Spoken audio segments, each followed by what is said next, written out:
अभी मैंने लास्ट एक स्टोरी देखी थी, बताया भी था मेरे वहाँ के दोस्तों ने। तो एक जापान की स्टोरी है भाई। अभी कभी आपने सुना हो पैसे वाली चुड़ैल? आज तक ये तो देखा है परेशान करने वाली चुड़ैल, रोने वाली चुड़ैल, लेकिन पैसे वाली चुड़ैल की एक कहानी है भाई वहाँ पे। वेल्दी घोस्ट बोलते हैं उसको। बताओ भाई। हाँ, तो भाई जापान में एक मुगेनियम टेम्पल था 800 प्रोविंस में, टोटिला टाइम पीरियड था वो। तो वहाँ पे क्या था कि एक पुजारी था मंदिर का, उसे भाई वहाँ पे ना वो घंटा बनवाना था कि जिससे लोग यहाँ पे वर्शिप कर सकें और वो पूजा कर सकें। तो उनके पास इतना पैसा नहीं हुआ करता था उस टाइम पे। तो उन्होंने क्या किया कि वहाँ के लोकल लोगों को अप्रोच किया कि आप सभी लोग, जितनी भी लेडीज़ हैं जो मिरर यूज़ करती हैं, और वहाँ के मिरर के अंदर एक खासियत ये होती थी, आपने कभी देखा भी होगा कि मिरर के साइड में ब्रॉन्ज होता है पूरा। तो वहाँ पे वो उन्होंने बोला कि अपने अपने मिरर डोनेट कर दो, जिसके पास पुराने हैं, और जो कर सकता है नए तो वो भी कर दो, आप तो नए ले लोगे। इससे हम क्या करेंगे कि मंदिर के बाहर शीशे लगा देंगे और उस ब्रॉन्ज को मेल्ट करके हम वो घंटा बनवा सकेंगे। तो वहाँ पे एक लेडी हुआ करती थी भाई, मुकेन केन करके, मुगेन केन करके वो लेडी थी। उस लेडी ने भी अपना मिरर डोनेट कर दिया। डोनेट करने के बाद भाई उसने क्या किया, रिग्रेट फील किया बहुत ज़्यादा, कि उसको लगा यार मैंने ये डोनेट क्यों कर दिया, मुझे नहीं करना चाहिए था। उसका रीज़न ये था क्योंकि उसकी ग्रैंड मदर ने उन्हें वो गिफ्ट किया था।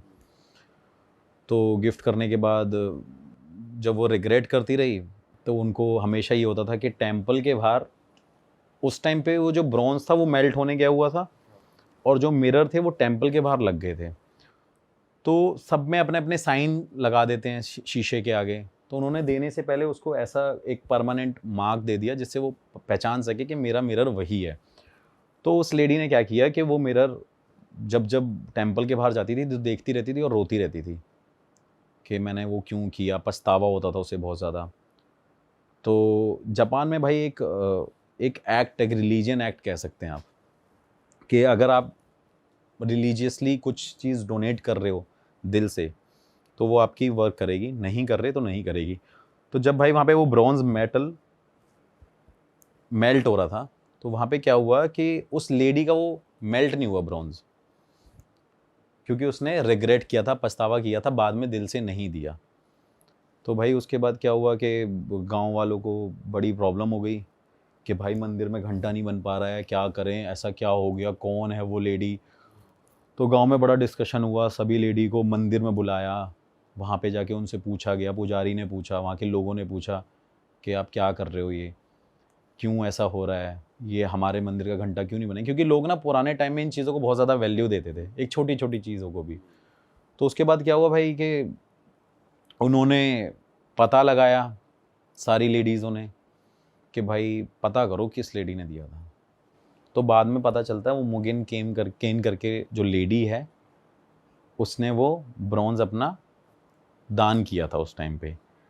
लेकिन जब उन्होंने दान किया था तो वही रिग्रेट था, इस वजह से वो मेल्ट नहीं हो रहा था। तो मेल्ट ना होने के कारण उस गांव में सारी लेडीज़ ने उन्हें बहुत इंसल्ट किया, बहुत डराया, इंसल्ट किया, उनको बड़ी शर्मिंदगी महसूस हुई, शेम फील करने लगी, इंसल्टेड फील करने लग गई। और वो फार्मर फैमिली से थी, उनका हस्बैंड भी फार्मर था। तो उसको बड़ी शर्मिंदगी महसूस हुई। वो कहती कि ये अब मुझे लगता है मेरा जीवन अब यहाँ पे है ही नहीं रहने लायक। तो वो क्या करती है कि ना भाई पानी में कूद के अपनी जान दे देती है वो लेडी, क्योंकि उसको कहीं ना कहीं टॉर्चर किया जाता है।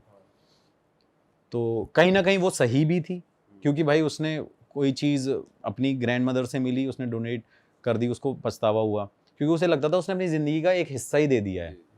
लेकिन कहीं ना कहीं वो गलत थी, जब उसे देना ही नहीं था तो वो देती ना। तो उसके बाद क्या हुआ भाई, वो एक लेटर लिख के गई। लेटर में लिखा हुआ था कि मेरे मरने के बाद आप उस मेटल को जब मेल्ट करोगे तो वो मेल्ट होगा और घंटा बनेगा मंदिर के लिए। और उसके बाद उन्होंने कहा कि जो भी इस बेल को बजा बजा के तोड़ देगा, मतलब इतनी बड़ी बेल को बजा के तोड़ेगा, तो वो समझ लेना कि वो मेरी भी पूजा कर रहा होगा। मतलब उसने अपने आप को या तो भगवान मान लिया या शैतान मान लिया, कुछ भी कह सकते हैं। तो उन्होंने बोला कि जो इस बेल को तोड़ेगा भाई कि ऐसे ऐसे होगा। उन्होंने फिर क्या किया कि वहाँ पे ये भी लिखा कि जो भी कुछ मांगोगे, वेल्थ मांगोगे, पैसा मांगोगे, वो आपको मिलेगा। तो वो मेल्ट हो जाता है। उसके बाद क्या होता है कि वो बेल बन जाती है। बेल बनने के बाद भाई जब वो मंदिर में लगाते हैं तो सबको खबर फैल जाती है कि भाई ये बेल लग गई है, और ऐसा कहा गया है कि वो मुगेन केन केन करके कह के गई है कि जो भी इसे तोड़ेगा अमीर हो जाएगा, जो मांगेगा वो उसे मिलेगा। भाई उसके बाद वो कंटिन्यूसली वहाँ पे लोग आए जा रहे हैं, वो घंटा बजाए जा रहे हैं, किसी से नहीं टूट रहा, लोग लगे पड़े हैं। मतलब वहाँ पे भीड़ हो गई है, जापान से हर जगह से लोग आए जा रहे हैं कि कुछ ना कुछ मांग लें। तो उसमें क्या था, कई लोग उस टाइम पावर मांगना चाहते थे कि हमें कुछ ऐसी पावर मिल जाए कि हम उड़ सकें, कुछ भी कह लो, कि हम ब्लैक मैजिक हमें उसका ज्ञान मिल जाए, क्योंकि उन्होंने तो ये बोला है कुछ भी मांग लें। तो भाई वहाँ का पुजारी परेशान हो जाता है। वो डिसाइड करता है रात को चुपचाप अपने और पुजारियों के साथ मिलके उस बेल को पानी में डाल के आ जाता है। तो इससे पहले ना एक वर्ड है नजरारू, एक नजरारू वर्ड है। इसका मतलब होता है एक डिजायर्ड इफेक्ट। मतलब नजरारू वर्ड का वैसे कोई डेफिनेशन नहीं मिलेगी आपको, बट उसका मतलब ये जापान के अकॉर्डिंग कि वहाँ पे उसको डिजायर्ड इफेक्ट के वे में देखा जाता है। डिजायर्ड इफेक्ट भाई ये होगा कि जैसे आप ऑल्टो में बैठे हो, आपने आंख बंद कर रखी है, आप फील कर रहे हो क्या भाई आप लैम्बोर्गिनी में बैठे हो, तो वो एक इफेक्ट है। तो वहाँ पे क्या हुआ उसके बाद भाई, वो नजरारू इफेक्ट यूज हुआ उस वेल्दी गोस्ट के लिए। मतलब उनको चुड़ैल मान लिया गया था, क्योंकि देवता की तो उनको उपाधि दे नहीं सकते, तो कहीं ना कहीं भाई चुड़ैल ही बोलेंगे कि भाई अगर देवता या तो पूरी कर सकते हैं या शैतान कर सकता है। तो वहाँ पे एक कपल था, ओवेबी करके नाम था उसका, कुछ ऐसे करके लेडी का नाम था। तो वो कपल ट्रैवल कर रहा था, तो उसको ना मुगेन केन की ये स्टोरी याद थी, और वहाँ पे आज भी लोग उस बैल को ढूंढ रहे थे कंटिन्यूसली, लेकिन पुजारी ने बताया नहीं। पुजारी ने यही बोला था कि वो चोरी हो गई है, तो उसे वो ढूंढ रहे थे। उसने क्या किया, लेडी ने वो नजरारू इफेक्ट अप्लाई किया अपने ऊपर। उसने क्या किया, एक छोटा सा भगोना या तसला ब्रॉन्ज का लिया, उसको आंख बंद करके इमेजिन किया कि ये घंटा है उसका, लेडी का। वो उसे बजा बजा के तोड़ने लग गई होटल के वहाँ पे। जब उसने उसको तोड़ा, उसने इमेजिन किया कि वो मुगेन केन है। तो उसके बाद एक आदमी वहाँ से आता है भाई, और उनको बहुत सारे पैसे दे के चले जाता है, और कहता है कि आपको ट्रैवल करना है ना, आप ट्रैवल करना चाहते हो ना, ये लो आप पैसा लो। उसके बाद उसने ये स्टोरी शेयर करी, तो लोगों को पता चल गया कि ये वेल्दी घोस्ट जापान में एग्जिस्ट कर रही है, आप इससे जो भी मांगोगे वो आपको मिलेगा ज़रूर। फिर सेकंड चीज़ यहाँ पे ये हुई कि एक फार्मर था, काफ़ी गरीब था, वहाँ पे डिज़ास्टर बहुत ज़्यादा होता रहता है। तो उस टाइम पीरियड पे उसने क्या किया, क्ले की जो चिकनी मिट्टी, जो वहाँ पे मिट्टी थी, उससे एक घंटा बनाया, उसे धूप में सुखाया, और मुगेन केन की एक वो पूरी तस्वीर बनाई, वही नजरारू इफेक्ट अपने ऊपर अप्लाई किया, और उसको बैल बजा बजा के तोड़ दिया। तो उस टाइम पे ज़मीन के अंदर से बताते थे कि एंजल निकली, और उन्होंने उसको बोला कि तेरी फसल चली गई है, ये ले तू अपना ये सोने का घड़ा पकड़ और जा तू ये कर ले।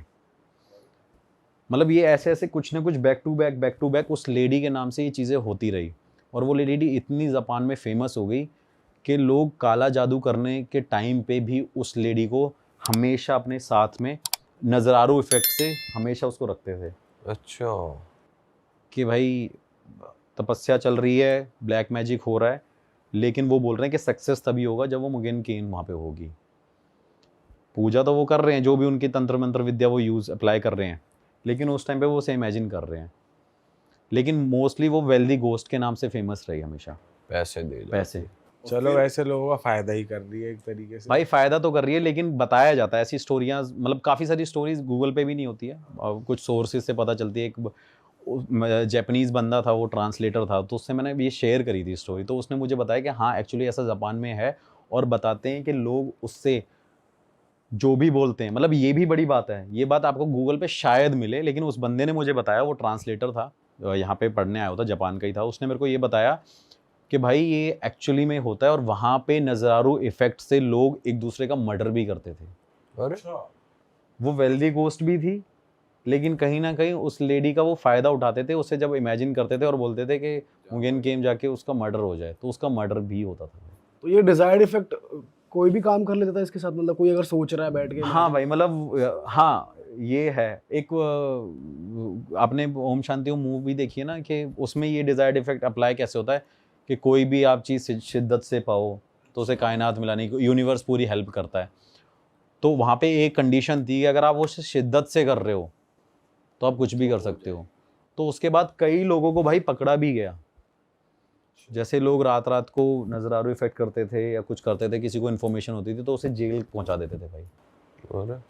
कि भाई, और एक्चुअली में ऐसा हो रहा था। अब आप उसे कहो पैसे वाली चुड़ैल कह लो या मर्डर करने वाली चुड़ैल कह लो, लेकिन बड़ी वो फेमस हुई वेल्दी घोस्ट नाम से। आज भी है उसका, कहते हैं भाई लोग आज भी मतलब करते हैं, जैसे अब वो आप कह लो एक हिडन चीज़ हो गई है, लेकिन कईयों को सिर्फ इतना पता है कि उसने आज तक पैसा ही दिया है, लेकिन उसकी सेकंड वो भी चीज़ है। जैसे इल्यूमिनाटी की हम बात कर लेते हैं तो कहते हैं उसकी एक एजेंसीज है, ये है वो है, तो लोग बताते हैं वो नजरारू इफेक्ट अप्लाई करते हैं आज भी। तो भाई वहाँ पे ना एक फरखाबाद, और आपने ये कन्नौज सुना होगा, कन्नौज के राजा भी थे ऐसे करके। भाई ये स्टोरी आई थिंक 3-4 साल पुरानी है। वहाँ पे एक बस थी, मतलब वो इंडिया का सेकंड रोड एक्सीडेंट है सबसे बड़ा, और पहला मेरे हिसाब से शायद साउथ साइड में हुआ था और सेकंड हुआ था यूपी के अंदर। वहाँ पे एक बस थी भाई, वो बस ट्रैवल कर रही थी फर्रुखाबाद से जयपुर की तरफ। प्राइवेट बस थी वो, डबल डेकर बस थी।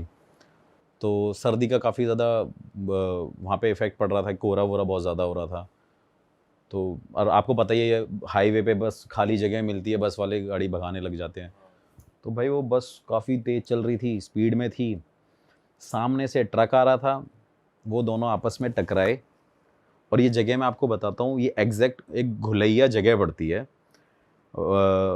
कन्नौज के पास, छिबरामऊ और कन्नौज के पास एक घुलैया एक जगह है, और वहाँ पे काफ़ी ज़्यादा फेमस है वो जगह भी, क्योंकि वहाँ पे एक राजा भी है, वो उसकी वजह से फेमस है, वो भी मैं आपको बताऊँगा आपको आगे।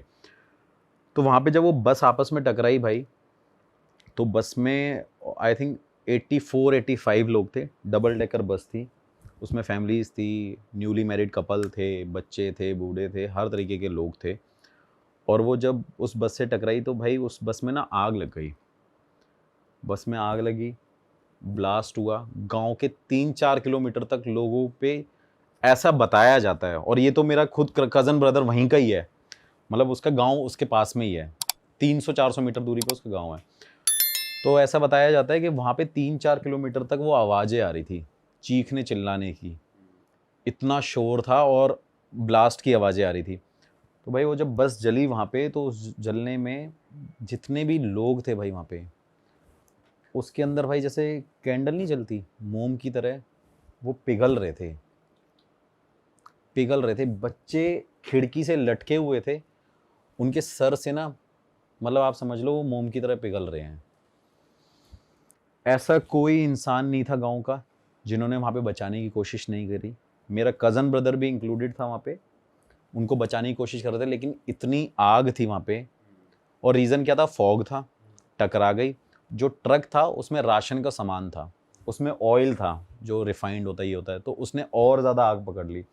आपको मैं उसकी स्टोरीज़ भी शेयर करूँगा, फ़ोटोज़ शेयर करूँगा। तो भाई आप देखना वहाँ पे ना, मतलब वो मोस्टली सारे लोग जल गए।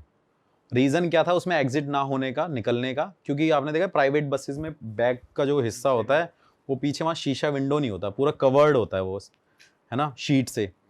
और ये वाले जो डोर होते हैं वोल्वो बसेस में, इसमें सारे ऑटोमेटिक होते हैं, वो बटन से ही खुलते हैं। तो वहाँ पे एग्जिट का कोई पॉइंट नहीं था, और डबल डेकर बस तो वैसे ही थी, तो निकल नहीं सकते थे। तो भाई उसमें इतने लोगों की डेथ हो गई। डेथ होने के बाद मोदी जी ने, योगी जी ने, राहुल गांधी जी ने, सब ने ट्वीट भी किया था और काफ़ी लोग, योगी जी वहाँ पे पहुँचे भी थे, बहुत सारे लोगों ने वहाँ पे ट्वीट किया था आत्मा की शांति के लिए। तो फिर भाई वो मेरे भाई ने मेरे को जगह बताई कि ऐसी ऐसी यहाँ पे कहानी हुई है। ऑल्दो मैंने देखी थी लेकिन कभी ऐसा सोचा नहीं था मैं वहाँ पे जाऊँगा। फिर मैं वहाँ पे पहुँचा रात को। रात में पहुँचने के बाद मैंने वहाँ के लोगों से इंट्रोडक्शन लिया उनका कि भाई आप यहाँ पे थे, कि आपने क्या यहाँ पे नोटिस किया था। कह रहे लोग ऐसे ऐसे जल रहे थे, ये है वो है। और उसके बाद हम सीधा पॉइंट पे आते हैं कि भाई वहाँ पे वो बस खड़ी रही जहाँ पे वो जली थी उस हाईवे पे। किसी ने हिम्मत नहीं करी उसको हटाने की। पुलिस वालों ने नहीं बस हटाई, वो लोकल लोगों ने नहीं हटाई, किसी ने नहीं हटाई। जितने भी क्रेन वाले थे वो मना कर रहे थे। नेक्स्ट डे, क्योंकि उस रात में जब वो बस जली, नेक्स्ट डे सुबह वहाँ पे एक्सीडेंट होने लग गए उस रोड पे। कंटिन्यूसली एक्सीडेंट हो रहे हैं। कोई बाइक से गिर के किसी की डेथ हो गई, एक बस वाले की बाइक से टक्कर हुई, उसमें एक कपल था, हस्बैंड वाइफ थे, उनकी डेथ हो गई। तो भाई वो नेक्स्ट डे मॉर्निंग में वो सब होने लग गया वहाँ पे, विद इन 400-500 मीटर के अंदर। तो वहाँ पे ये हो गया कि भाई यहाँ पे ये सब इनकी वजह से हो रहा है। उसके बाद क्या हुआ, किसी ने क्रेन वाले को ज़्यादा पैसे दिए। और आपने कभी भी सुना होगा कि एक्सीडेंट होता है तो जो भी वहाँ पे व्हीकल होता है वो पुलिस स्टेशन जाता है, कि किसी ऐसी जगह लेके वहाँ पे उसको सबमिट कर देते हैं। लेकिन भाई उस क्रेन वाले ने 50,000 रुपये लिए थे उस बस को 250 मीटर रखने पे, और गांव वालों ने मिलके पैसे दिए उसके। पुलिस वाले भी नहीं आए क्योंकि पुलिस वालों ने मना कर दिया कि हम नहीं हटा पाएंगे। मतलब इतना डर था। फिर मैं गया इन्वेस्टिगेशन करने भाई। मैंने पूछा कि क्या होता है यहाँ पे।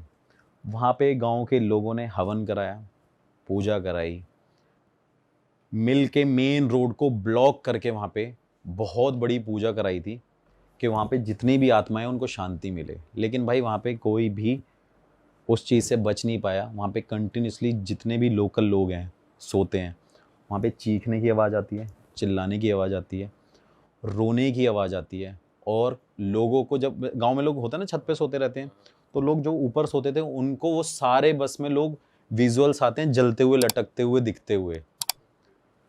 और उसके अंदर भाई उन्होंने वहाँ पे जो बस में है पूजा कराई।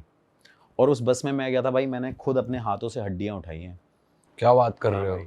उसमें इतनी एशेज है ना, इतनी राख है उस पूरी बस के अंदर, हड्डियां अभी तक पड़ी हुई हैं, अभी तक। और वो बस कहाँ पे खड़ी हुई है? बस किसी भाई से रैंडम 250 मैदान में? हाँ, रैंडम जगह पे 250 मीटर दूरी पे ही है। तो उसे भाई गवर्नमेंट भी नहीं वो डिस्पोज नहीं भाई, हटाया ही नहीं। इतना डर है, इतना खौफ है उसका। और ये लोगों को, मतलब वहाँ के लोगों को तो बहुत ज़्यादा पता है, बाहर के कुछ लोगों को नहीं पता थी। लेकिन वो लोग स्पेशली उस बस को देखने आते हैं। वो भी मानो कि बहुत दूर से देख के जाते हैं और फोटोज क्लिक करते हैं। आज भी वो ट्रेंड बन चुकी है बस वहाँ पे। उसके बाद भाई उस बस में मैंने चूड़ियाँ देखी, जले हुए कपड़े देखे, शादी के जोड़े देखे, बच्चों के कपड़े जले हुए देखे। और आप मानोगे नहीं, स्टेयरिंग से लेकर और लास्ट सीट तक वहाँ पे सिर्फ भाई हड्डियाँ ही हड्डियाँ हैं, आज तक हटी नहीं है। ऐसी की ऐसी खड़ी है। अभी मैं लास्ट रिसेंटली होके आया हूँ और 3-4 साल तो मुझे हो गए उस बस को देखते हुए, आई थिंक। फिर भाई हम वहाँ पे गए, इन्वेस्टिगेशन मैंने करी।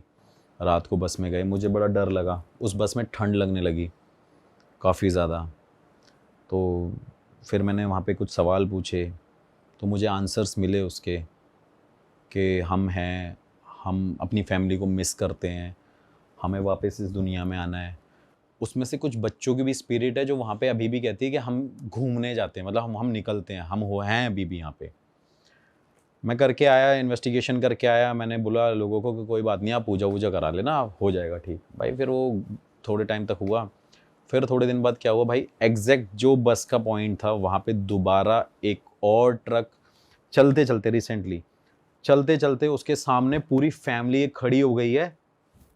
और उस ट्रक वाले ने गाड़ी को मोड़ा है और उसका पूरा ट्रक गिर गया। उस बंदे की एक्सीडेंट में डेथ हो गई।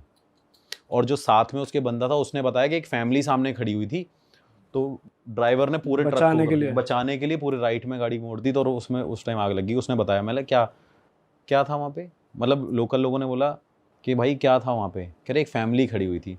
तो गांव वालों को पता चल गया कि भाई आज भी यहाँ पे वो स्पिरिट हैं, एग्जिस्ट कर रही है। भाई उसका खौफ खत्म नहीं हो रहा है। ये बात बोलने में बहुत अभी भी मेरे लिए इतनी ईजी है कि मैं आपको सिर्फ क्या बताऊं कि मेरे को अभी लग रहा है कि ये तो बहुत आसान सी बात है, हमने बोल दी। लेकिन अगर आप उस स्पॉट पे खड़े हो जाओ, देखोगे ना, आपको पूरी इतनी ऐसी वाइब आएंगी, इतनी नेगेटिविटी आएगी, आपको लगेगा कि आपके आसपास कोई ना कोई है, आपके रोंगटे गूज़बम्प्स खड़े हो जाएंगे उस टाइम पे। फिर भाई इन्वेस्टिगेशन करी, वापस आ गया। फिर वो रिसेंटली फिर मेरे कज़न ब्रदर का फ़ोन आया, कह रहा है यार यहाँ पे दोबारा पूजा हो रही है। मैं दोबारा गया भाई वहाँ पे, फिर इन्वेस्टिगेशन करी। फिर वहाँ से जब मैं दोबारा आया तो भाई मेरे सामने, मैं अपनी गाड़ी पे ही था, मेरी गाड़ी पार्क करी मैंने और पीछे एक और मेरे कार पार्क हो गई। तो सामने एक बस आई, उसने मेरे पीछे वाली कार को हिट कर दिया। और उस टाइम पे मेरे पास स्विफ्ट कार थी, मैं स्विफ्ट लेके गया था। तो मेरी कार बच गई और उस बस ने उसको जब हिट किया तो वो कार ऐसे जाके चली गई। और मुझे लगता है वो चीज़ शायद मेरे साथ होने वाली थी, बट मेरी किस्मत इतनी मतलब तेज़ कह लो कि मैं बच गया। फिर भाई मैं दोबारा वहाँ पे नेक्स्ट डे पूजा वूजा हुई, मैं भी उसका पार्ट हुआ कि चलो यार पूजा हो रही है, हम देखते हैं कि सब कुछ नॉर्मल हो जाएगा। फिर उसके बाद भाई हम अपने अपने घर आ गए। जब मैं वापस आया दिल्ली, तो आप मानोगे नहीं, 3 बार तो मेरे साथ ये हुआ है कि मेरे को 3 बार उस बस के सपने आए हैं। अच्छा। हाँ, कि वो बस में कोई आवाज़ मार रहा है, वो बस जलती हुई मुझे नज़र आ रही है, और उस बस को लोग जो उस टाइम पे बचा रहे हैं, वो वाले विजुअल मेरे सामने आ रहे हैं। मतलब कई टाइम बाद आया है, ऐसा नहीं है कि मैं आज उन्हें आया नेक्स्ट डे मेरे साथ ये होने लग गया, हफ्ते भर बाद ये चीज़ Randomly होने आ लग गया। गया, हाँ, रैंडम randomly। होने लग गया। भाई मैं दोबारा गया इन्वेस्टिगेशन करने, कि कोई साथ तो नहीं आ क्या गया। कोई साथ तो नहीं आ गया ये वो। फिर मैं वहीं से बाबा जी से मिलते आया, मेरे से कह रहे क्या करता रहता है, तो उन्होंने हाथ रखा, मैं निकल गया, मैंने इन्वेस्टिगेशन करी, फिर मैं वहाँ पे बोल के आया। फिर जो मैंने इन्वेस्टिगेशन में पूछा कि क्या मैं यहाँ पे पूजा करा सकता हूँ, तो मुझे वहाँ पे रिस्पॉन्ड मिला, क्योंकि वहाँ पे एक्चुअली उनको अभी तक शांति नहीं मिली भाई। फिर दोबारा भी मैं बोल के आया हूँ, वहाँ पे मैंने पूजा करानी है, और अभी तक वहाँ पे ये हो रहा है कि लोगों को डेली कुछ ना कुछ भगते हुए नज़र आ रहा है। कोई ना कोई daily accident, daily 1-2 accident fixed हैं भाई वहाँ पे। पर भाई जब हवन हो जाता है तब तो कहते हैं कि जैसे बड़े बड़े हवन होते हैं तो शांति मिलने लग जाती है, पर यहाँ तो देखो मैं बताता हूँ, अब इससे एक चीज़ कनेक्ट कर लेते हैं हम। अभी जैसे इंडिया का मैच हुआ था लास्ट, तो वाराणसी में हर मंदिरों में भाई हवन और पूजा हो रही थी कि भाई मैच जीत जाए। तो भाई ऐसा नहीं हुआ ना, कुछ ना कुछ या तो कमी रही होगी, या जो ऊपर लिखा हुआ है भगवान ने वही होना है। तो भाई कुछ हवन में कमी रही होगी, या कह लो कि वो जस्टिस नहीं मिल पाया अभी तक। भाई मिला था आपको रिस्पांस वहाँ पे कि हम मुक्त नहीं हुए हैं? हम हाँ तो भाई, वो रिस्पॉन्स मिले, तभी तो मैं दोबारा वहाँ पे जा रहा हूँ। मेरा पूजा कराने का कारण यही है कि भाई कम से कम वहाँ के लोग अभी बच जाएं और वहाँ पे एक्सीडेंट ना हो। तो भाई वहाँ पे कंटिन्यूसली अभी तक ये चल रहा है। भाई ऐसा कहते हैं ना कि जैसे लास्ट राइट्स परफॉर्म नहीं हुए, पिंडदान नहीं हुआ। पिंडदान नहीं हुआ, किसी को मुक्ति नहीं मिल पाई, किसी की एक्चुअली अस्थियाँ नहीं भा पाए ना। सबसे बड़ा रीज़न तो ये भी है कि सबकी एशेज वहाँ पे मिल गई, हड्डियाँ मिल गई, कोई उठाने वाला नहीं है, किसी को यही नहीं पता अब कौन किसकी हड्डियाँ उठाएगा, कौन किसकी राख उठाएगा, यही नहीं पता लोगों को। लोग तो आइडेंटिफाइड हैं कि इन लोगों की डेथ हुई है उस टाइम पे, पर कौन से किसका लेकिन है? कौन किसको उठाएगा। तो वो रीज़न, मेजर एक रीज़न ये भी है भाई वहाँ पे।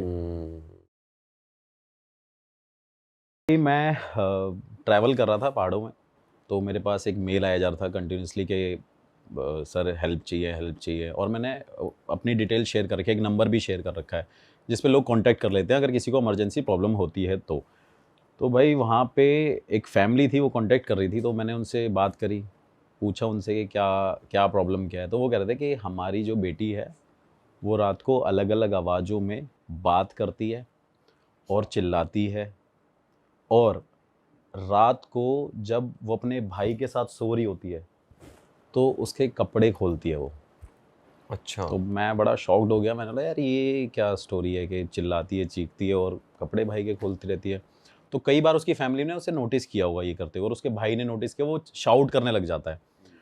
तो वो मेरे से कहते कि सर आपको आना पड़ेगा, आप जितने पैसे लोगे, जो भी लोगे, हम वी आर रेडी टू पे, बट आप प्लीज़ आओ। तो मैं एक दिन बाद वापस दिल्ली आता हूँ, नेक्स्ट डे जयपुर के लिए निकल जाता हूँ भाई।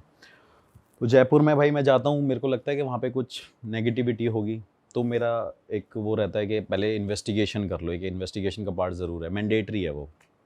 तो इन्वेस्टिगेशन करता हूँ, वहाँ पे मुझे कुछ नहीं मिलता, और काफ़ी बड़ा घर है उनका, और एक छोटी सी फैमिली है लेकिन घर बहुत बड़ा है।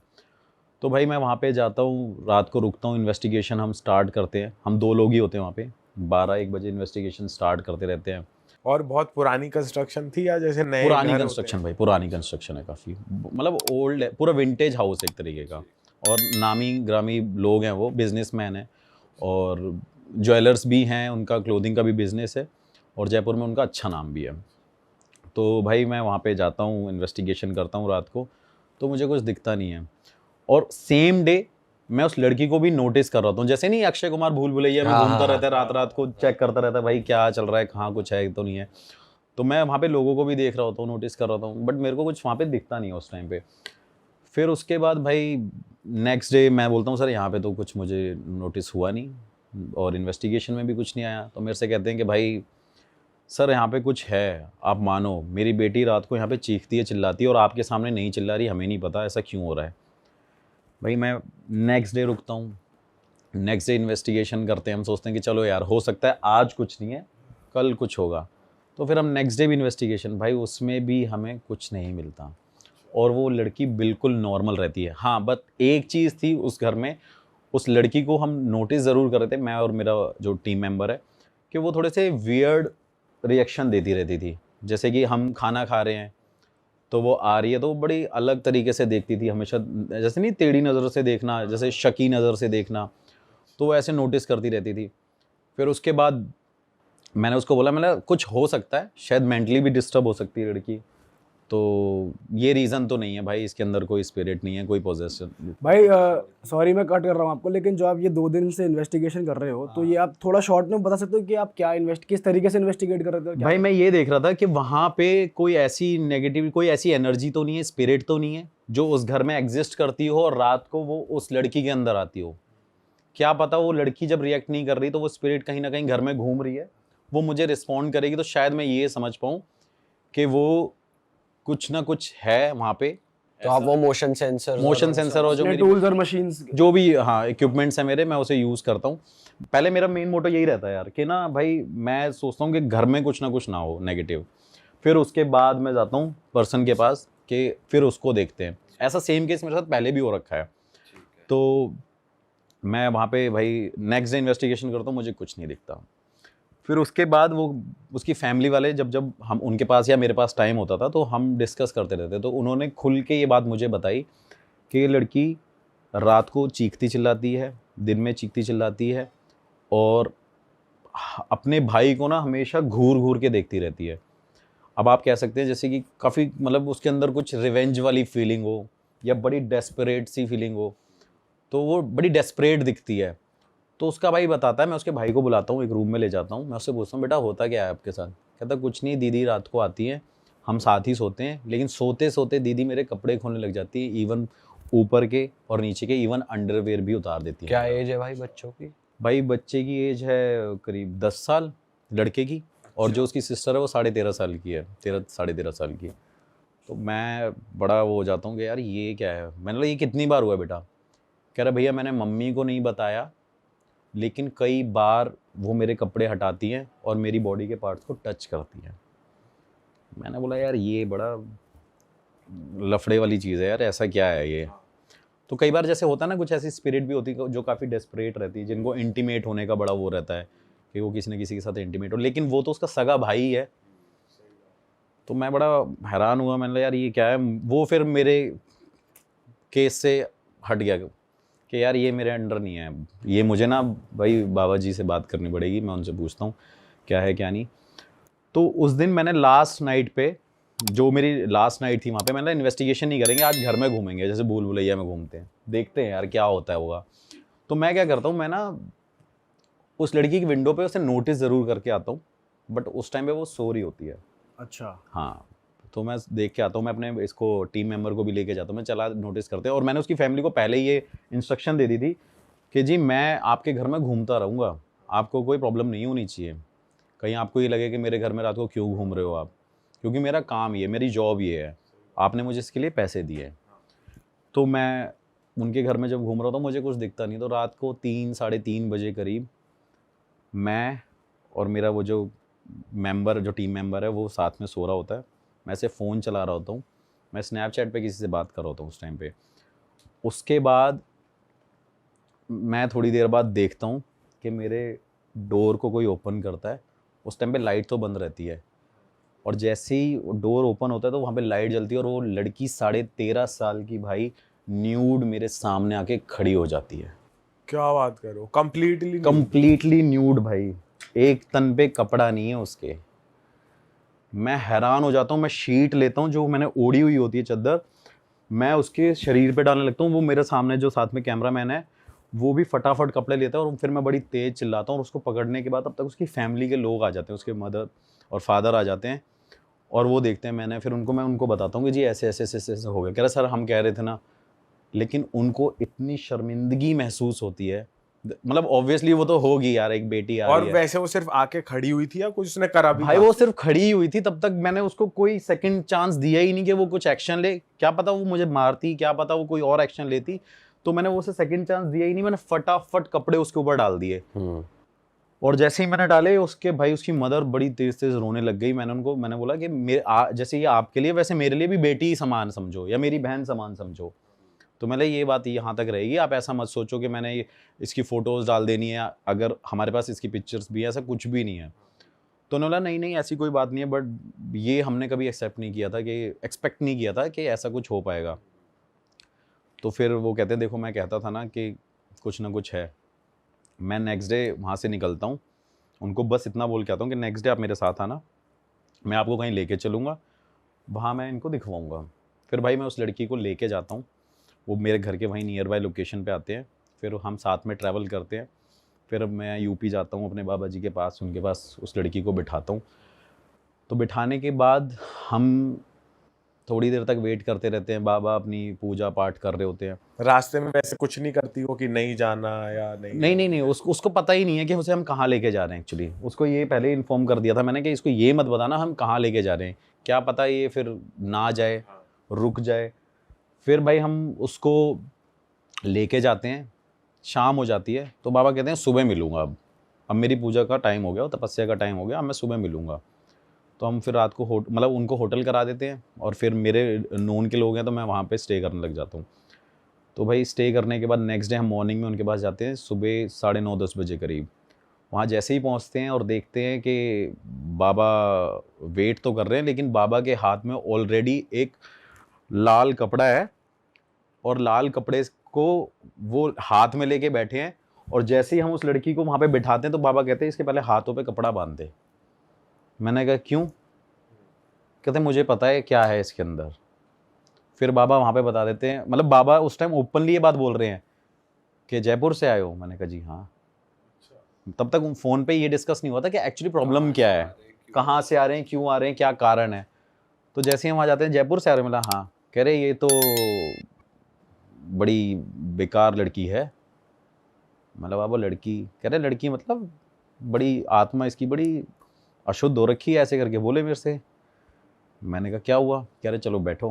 वो थोड़ी देर बैठते हैं, अपनी पूजा वूजा और ये सारी चीज़ें करते हैं। उसके बाद उस लड़की में से अलग एक वॉइस आ रही होती है, जो एक्चुअली में वो 13.5 साल की नहीं लग रही, उस टाइम पे वो लग रही है 30-35 साल की लड़की। अच्छा, मोटी हो गई आवाज? हाँ, आवाज़ मोटी होगी, उसकी हैवी वॉइस होगी एकदम काफ़ी ज़्यादा, और आंखें मतलब बड़ी बड़ी उसने कर ली, और वो हम सबको ऐसे नोटिस कर रही है और देखे जा रही है। फिर बाबा बोलते क्या चाहती है तू? सिर्फ इतना बोलते हैं। फिर वो अपनी हिस्ट्री बताती है, जैसे भूल भुलैया में भी उसके साथ हिस्ट्री थी, वो सेम ऐसी ही कुछ रिलेटेड है।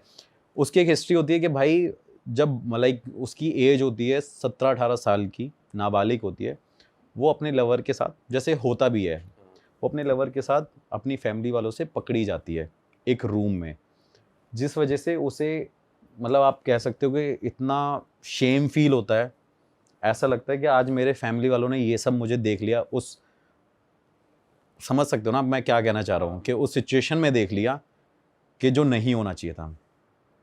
तो उसके घर वाले उसको ताना वाना मारते रहते हैं, तूने ये कर लिया, तेरी शादी, तू मर जानी चाहिए थी, ये कर देना चाहिए था, वो कर जाना चाहिए था। तो वो सब कुछ बता रही है, और बता रही है कि उस टाइम पे क्या हुआ था। ये जो इसका भाई था, मतलब वो जो लड़की जो 35 साल की, उस लड़की के अंदर अभी उसका वो ब्रदर था जो साथ में आया था, जो 10 साल का है आज? नहीं नहीं, छोटा वाला नहीं, मतलब उसका वो भाई था जिसकी फैमिली के यहाँ हम गए थे ना, उसकी बहन थी वो 30-35 साल वाली। अच्छा, मतलब जो मेन फैमिली का मेल था। हाँ मेल था। हाँ, उसकी वो सिस्टर थी। तो वो बोलती है कि इसने मुझे ताने दे दे के, इसने मुझे कई बार बोला कि जहर खा के मर जा, जहर खा के मर जा। तो इसने मेरे को इतना सुनाया है, इतनी मेरी बेइज्जती करी है, ये सब जो भी इंसल्ट फील उस टाइम पे वो कराते थे। तो उसने भाई सुसाइड कर लिया था। ओ, सुसाइड कर लिया था, उसने आत्महत्या कर ली। उसके बाद वो ये कहती थी कि मुझे अपनी फैमिली से दिक्कत नहीं थी, मुझे अपने भाई से प्रॉब्लम थी। मैं चाहती थी कि मैं भी उसको बताऊं कि बेइज्जती बदनामी क्या चीज़ होती है। तो बेसिकली वो जो बच्ची है उसके जो फादर हैं वो उसके भाई थे, भाई थे, हाँ, जो 30 साल की जो 30-35 साल जो स्पिरिट थी जो। हाँ अच्छा। तो उसके बाद वो उसको बोलते थे कि भाई मैं इनको दिखाना चाहती हूँ कि एक क्या महसूस होता है जब आप ये कर रहे हो। तो आप ये सोचो कि उस फैमिली ने उस टाइम पे उनको पकड़ा था एक ऐसी सिचुएशन में, तो वो चाहती थी कि ये मेरा ब्रदर और जो मेरी भाभी है, ये भी अपनी सगे बच्चों को उस सिचुएशन में देखें कि भाई कैसा फील होता है। क्या तब आप अपने बच्चों को मार दोगे अगर आप उस टाइम पे ऐसे पकड़ लोगे? बाकी उसकी और भी चीज़ें थी कि इन्होंने मुझे परेशान रखा, इन्होंने फैमिली वालों ने कभी प्यार नहीं दिया, ये वो सारी अपनी उसके अलग जो होता ही है नॉर्मली हर जगह। उसके बाद भाई फिर बाबा जी ने किया, उसको बोला, फिर उनको कुछ उपाय बताए, क्रियाएं बताई, करी पूजा, फिर जाके भाई वो चीज़ उसके घर से हटी। कितने दिन में रिजॉल्व हुई भाई फिर? मतलब भाई हमें वहाँ पे 2 दिन लग गए थे यूपी में, और उसके बाद फिर नेक्स्ट डे उन्होंने बोला था कि 4-5 दिन बाद आप नोटिस करने लग जाना, ऐसा कुछ होगा नहीं। लेकिन अभी तक भाई कोई ऐसी कंप्लेंट नहीं है जो ऐसा हो रहा हो, लेकिन वो फाइनली रिजॉल्व हो गया। बट ये कहानी देख के ना मेरे को बड़ा वो हुआ कि यार क्या हो रहा है, मतलब मैं रूम में हूँ भाई, वो न्यूड थी लड़की। भाई वो यही चीज तो बिल्कुल हैरान करने देने वाली मुझे तो भाई उस टाइम ऐसा हो गया कि मैंने क्या, मतलब क्या है ये, मतलब मैं तो उसे बहन बेटी ही समझ रहा हूँ, और मैं सोच रहा हूँ बताओ यार क्या हो रहा है। और उस लड़की की लाइफ देखो, उसको तो ये पता भी नहीं है, अभी वो 13-14 साल की है, कि बाद में जाके कभी जब वो बड़ी होगी, एक मैच्योर्ड होगी जब, तो उसे कभी ये पता चलेगा कि मैंने ऐसा किया था, तो वो भी रेग्रेट और शेम से। और उस टाइम पे भाई जब आप ले गए थे, जब गुरुजी पूछ रहे थे, तो वो वायलेंट भी हो रही थी, ऐसा कुछ था? बस जवाब दे रही थी? नहीं नहीं भाई, पहले वायलेंट हो रही थी, मैं बता रहा हूँ ना, वो देख रही थी और आवाज़ निकाले जा रही थी, मैं नहीं जाऊंगी, मैं यहीं रहूंगी, मैं इसको बताऊंगी, इस कुत्ते को मैं बताऊंगी, और अब्यूज़ कर रही थी, गालियाँ दे रही थी, बहुत अब्यूज़, बहुत गंदी गालियाँ दे रही थी, अब्यूज़ करे जा रही थी। और जब मैं उस क्लाइंट के पास गया था, तब मैं उसको ये बोल रहा था, मैंने सर आप तो बड़े समझदार थे यार, आप बड़े सॉर्टेड बंदे लग रहे थे मुझे, क्या आपने एक बार फिर मैंने तो, मेरे को तो बोलने का मौका नहीं दिया, गुरुजी ने उनको इतना सुनाया कि तुम्हारी तो बहन ही थी, तुम्हारी बहन थी, उसकी इज्जत बहुत ज़रूरी थी, उसके साथ ये तुमने सब क्यों किया, आज भुगत रहे हो ना। फिर भाई उन्होंने बड़े पैर छुए, रोने लग गया वो इंसान, फिर उसकी भाभी, मतलब जो लड़की की थी, फिर वो रोने लग गए, फिर गुरुजी ने सॉल्व किया, फिर गुरुजी ने, बट उनको ऐसा उपाय बताया, आप मानोगे नहीं कि उनको वो उपाय करने के लिए अभी भी कम से कम अपने आप को बहुत कष्ट देना पड़ेगा। गुरुजी ने ये बोल दिया कि ऐसे नहीं निकलने दूंगा। कैसा उपाय है भाई? भाई मतलब थोड़ा बहुत बता देता हूँ, कि उनको बोला कि आप जितने भी अब सारे ज्योतिर्लिंग करके आओगे, मतलब हो सकता है, मैं ये नहीं कहता हूँ, मेरे को गुरुजी ने बोला कि मैं इनको कष्ट देना चाहता हूँ, कह रहा है क्योंकि इन्होंने एक लड़की के साथ गलत किया, तो उन्होंने बोला कि मैंने इनको बताया कि सारे ज्योतिर्लिंग तुम्हें कवर करने हैं, और भाई